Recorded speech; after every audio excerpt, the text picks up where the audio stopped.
Like, if someone doesn't like the way I do things or the way I say things, that's on them, and this is my channel and I'm kind of learning to accept that. Hi guys, welcome back to my YouTube channel. I'm not sure which order I'm going to upload things, but I've basically taken a bit of a break on YouTube, and by a bit of a break I literally only mean a week, but that feels like a really long time to me, seeing as I usually upload 4 times in 1 week. As you'll probably know from my first video upload, I had my wisdom taken out. No, I had my wisdom teeth taken out, so I took a bit of a break, but I decided I'm just going to do a little bit of a Q&A just to give you guys a bit of an update about things. So I asked on my Instagram, if you aren't following already, make sure to give that a follow. But yes, I asked some questions on my Instagram and I'm just going to kind of go through them. So my first question is, will you do anything special when you hit 5k subs? So first of all, I just want to say this is super exciting because I did not think I was going to be getting to 5k subs so quickly. I feel like my channel started off really slow and then all of a sudden it kind of picked up towards December. I think even before December I hadn't even hit 1k yet, so the fact that I'm already on 5k 3 months into 2021 is amazing. So thank you so much guys for subscribing if you are subscribed. I know I do a lot of reactions on my channel, but I was thinking I kind of wanted to do something special for my 5k, kind of like thank you to you guys.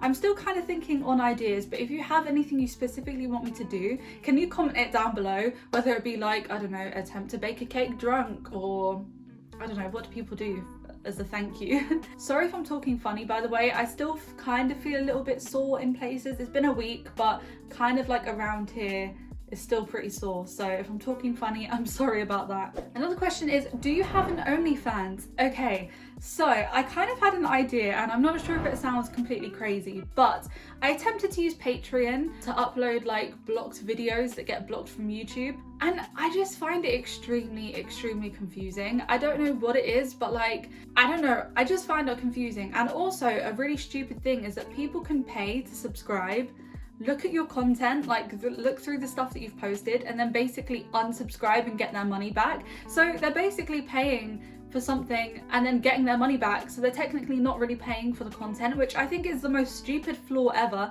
that has actually happened. Someone did do that. I only actually ended up getting 1 Patreon, which is kind of sad, and I got super happy when I finally got a Patreon, and then they ended up getting their money back after they looked at whatever content I had on there, which is very sad.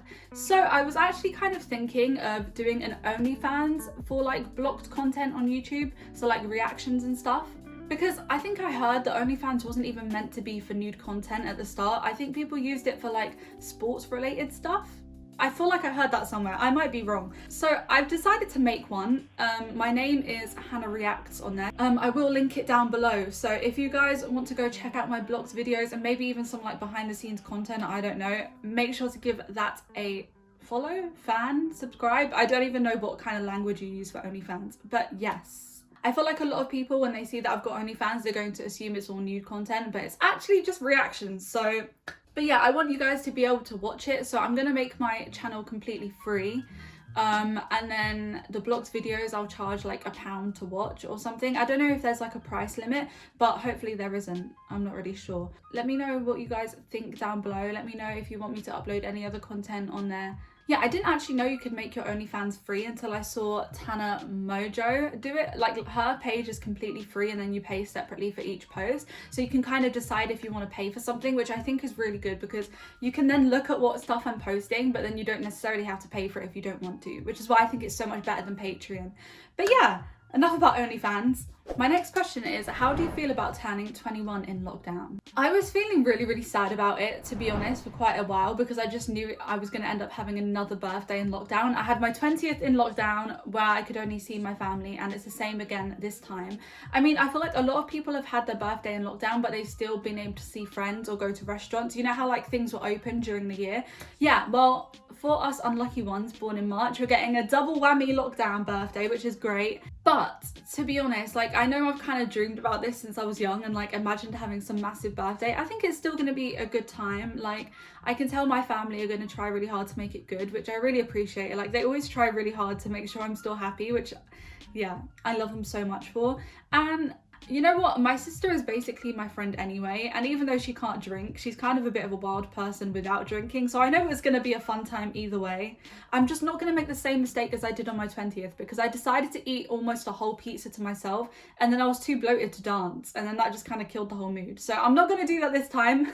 No eating. If you're an Aries baby and you are having another birthday in lockdown, comment down below. Let's all cry together.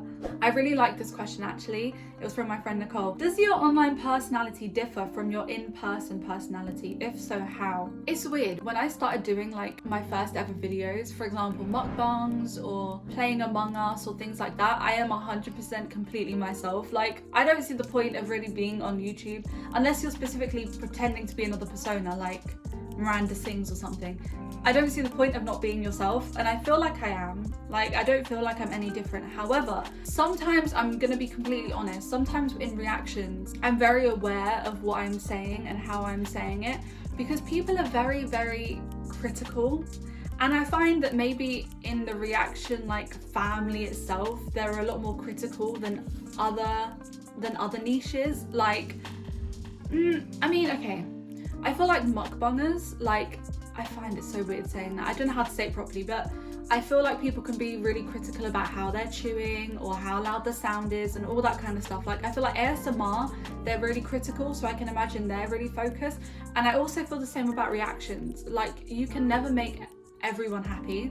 Some people like it when you're completely silent, which is really weird to me. Some people like it when you talk a lot. Some people only like it if you talk when you pause. Some people don't like pausing. So it's kind of like, in my head when I'm filming, I'm thinking about all these opinions, and sometimes it can actually make me feel a little bit less myself because I'm trying so hard to please everyone. But I think the more I film, the more I realize that I can't please everyone, and I'm just gonna have to be myself and deal with it. Like, if someone doesn't like the way I do things or the way I say things, that's on them, and this is my channel, and I'm kind of learning to accept that. I think I've always been a bit of a people pleaser, which is why I struggled so much at first. But yeah, I feel like I'm completely myself. As I said, I'm kind of working on not thinking about how everyone feels and just doing whatever I want to do. And yeah, I hope that comes through, that I'm quite genuine, and I hope you guys think I'm being genuine anyway. And my last question is, what is your favourite season? My favourite season is always summer. Summer always, summer every day, all day. I love the sun. I don't know how anyone can hate summer. I feel like everyone is so much happier. Everyone wakes up kind of, not everyone, but you know what I'm saying? Like, I wake up in the morning and I feel good. The sun is shining, the birds are tweeting, like everything is just great. You could pick a nice outfit. Like, I find when it's winter and I'm having to put on 500 layers in a coat and make myself almost not seen. I feel like everyone is so separated and no one is open. Like, you're kind of just, everywhere you go, you're hunched and you're just hurrying to go to wherever you're going. If that makes any sense at all. Yeah, so I know this was a bit of a random short video and probably answering questions no one actually cares about. I mean, who actually even enjoys Q&As? I'm not even sure. But if you have enjoyed, make sure to like, comment and subscribe, and hopefully I'll see you in my next video. Bye!